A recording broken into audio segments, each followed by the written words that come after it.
Second stage వచ్చేసి step up transformer. Power plant లో electricity తయారైన వెంటనే అది సాధారణంగా 11 kV ఉంటుంది. ఈ వోల్టేజ్ ని లాంగ్ డిస్టెన్స్ కి డైరెక్ట్ గా పంపిస్తే చాలా పెద్ద పవర్ లాస్ అవుతుంది. అందుకే సెకండ్ స్టేజ్ లో స్టెప్ అప్ ట్రాన్స్ఫార్మర్ ని యూజ్ చేస్తారు. ఇది బేసికల్లీ వోల్టేజ్ ని పెంచే భారీ మిషన్. ట్రాన్స్ఫార్మర్ లో 2 కాయిల్స్ ఉంటాయి, primary and secondary. Power plant నుండి వచ్చే 11 kV ప్రైమరీ కాయిల్ లోకి వెళ్తుంది.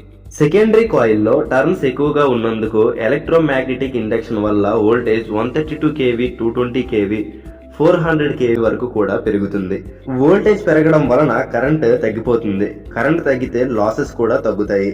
అంటే ఎలక్ట్రిసిటీ చాలా దూరం వరకు ఎటువంటి పెద్ద నష్టాలు లేకుండా ప్రయాణించగలదు. స్టెప్ అప్ ట్రాన్స్ఫార్మర్ లో oil insulation, cooling systems, బుషింగ్స్, tap changers all work together to keep the transformer safe from heat and overloading. Simple గా చెప్పాలంటే పవర్ ప్లాంట్ లో జనరేట్ అయిన కరెంట్ ని లాంగ్ జర్నీకి పంపించడానికి ఫుల్ పవర్ ఇచ్చేది స్టెప్ అప్ ట్రాన్స్ఫార్మర్. ఇది లేకుండా కరెంట్ వందల వేల కిలోమీటర్లు ప్రయాణించడం చాలా కష్టం.